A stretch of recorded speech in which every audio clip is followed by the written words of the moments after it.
Hello, I'm making a sad video, so this is gonna be sad. And people who don't like sad videos, they don't have to watch the video. Been thinking about my parents and my brother, and I have been crying a lot because I feel cast out of the family. I feel unloved. I feel rejected by them.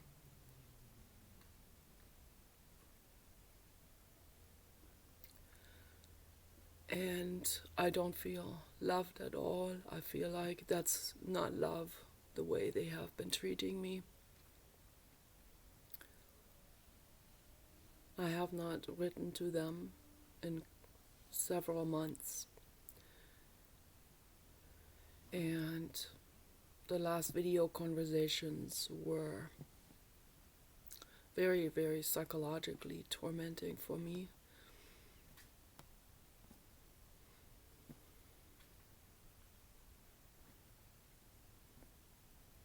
And I think about them and I feel sorry for them. I feel sorry for my mother, and I feel like that whatever I did write to them or sent to them through other people, I feel like the material got distorted, and I feel like I feel paranoid. I feel like my brother wants them to think that I am turning my back on them, and he is editing out stuff out of my emails and might even falsify my emails, might put something in it that I never wrote. And I tried to put this behind me. I tried to, like mechanically put that behind me and just say, I'm gonna move on with my life. I just abandon them and I just let go. Just let go of them. But it doesn't work that way. That's the mistake that a lot of people make. They think they can just let go and never write to them again and change their email address and never even know that they have written back. It doesn't work that way. I know they have my addresses. I know they could write me a paper letter, but they don't. And the way that makes me feel is, it makes me feel thrown away.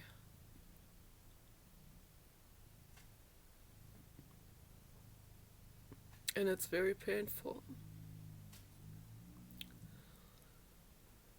I don't have anyone to talk to about this. If I talk to my husband about this, he'll get real mad at me. And he will say, you did it to yourself. You sabotaged it. You sabotaged it by rejecting the inheritance and the health care insurance and the monthly support. You sabotaged it with that. But how can I continue to take their monthly support or their inheritance if I feel like they don't even want anything to do with me? If I feel like they're avoiding any kind of conversation with me. My dad one time hung up the phone because I talked about the whales.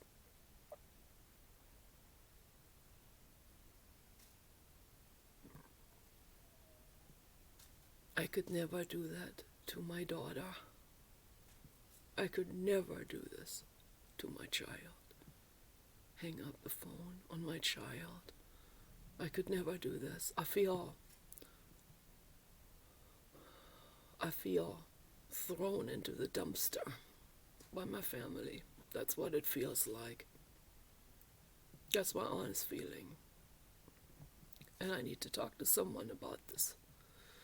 I need to talk to my computer about this, because I know my computer just records. My computer doesn't judge me. I know that there are probably people out there that would judge me now, or that get a kick out of this, out of me being in pain. I'm in pain every day, so this is my normal life. But at least they can't talk back to me right now, this moment. Maybe later, when they see the video, they'll write something mean. Or they'll say, you deserve it. Or, you know, because they have some ideas or some prejudice against me. They interpret things into me. They project things that their own way of thinking into me, and completely misunderstand anything I say ever.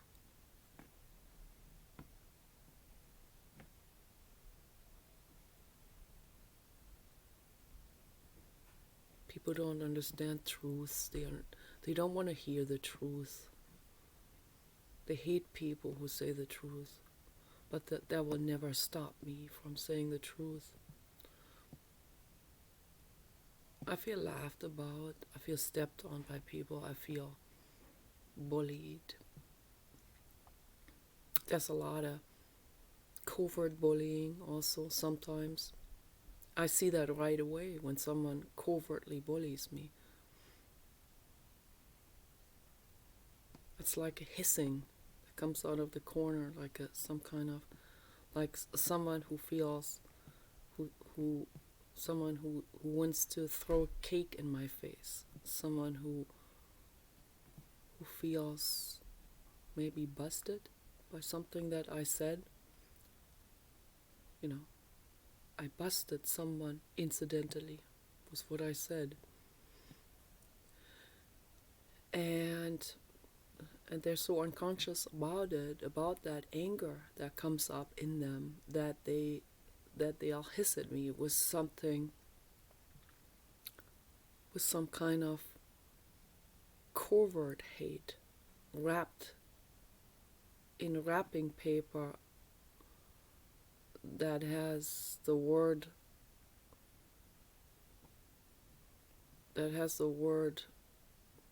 friendship on it.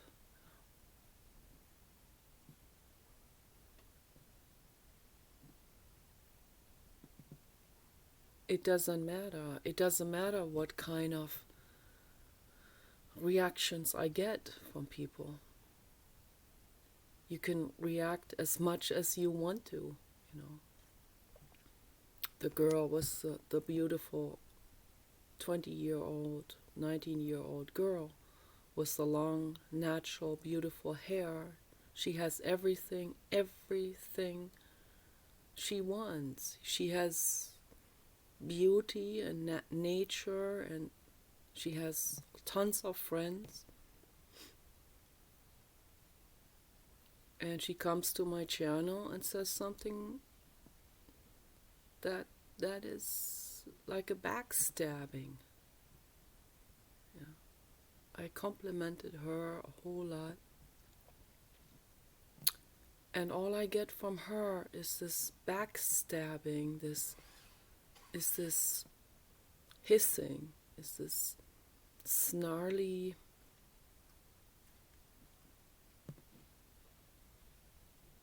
it's like a hatred, you know.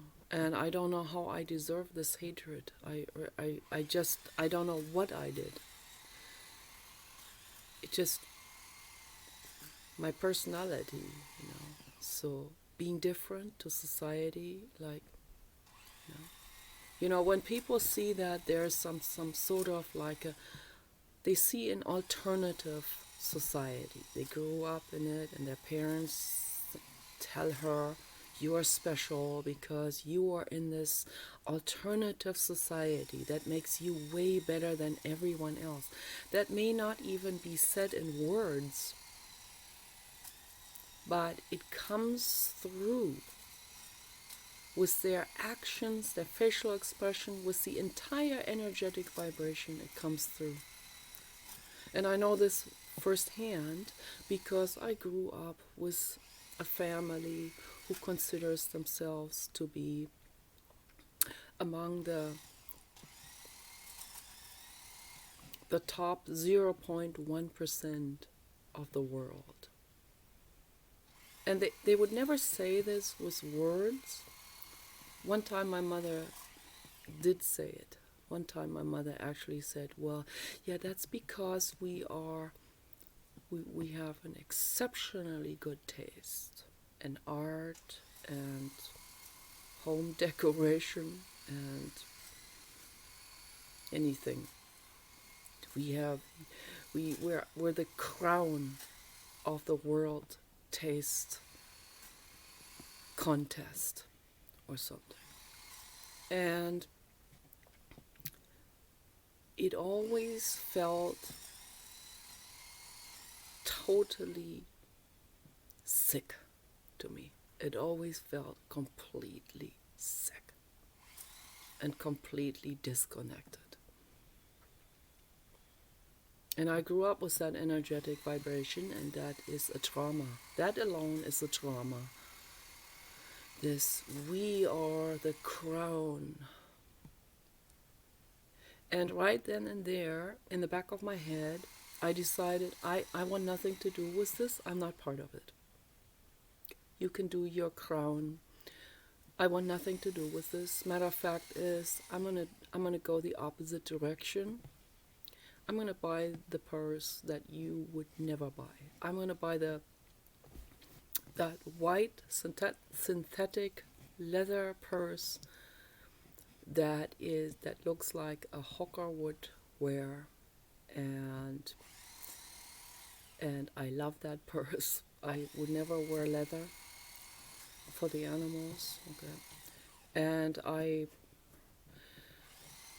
buy something that my mother finds tacky. So it has been like this my entire life, you know.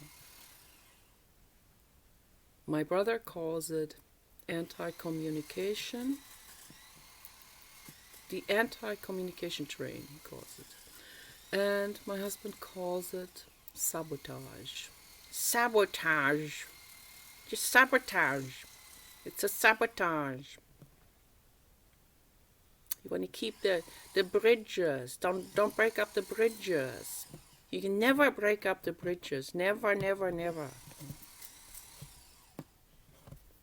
Maybe he's right, yeah. Maybe he's right. Maybe if my brain was on the level of Eckhart Tolle, then I wouldn't have to break up the bridges, because I don't have to react. Yeah? I don't have to be offended by anyone. I don't have to be offended by the girl that snubs me like, she's so much. She is so advanced. Yeah. And my parents, it's the same energetic vibration. That's why I react to that in such a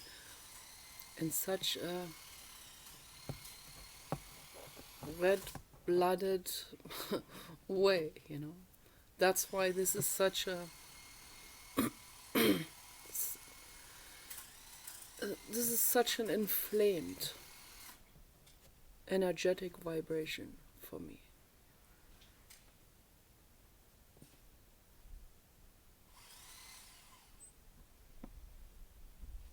I'm going to make another part for this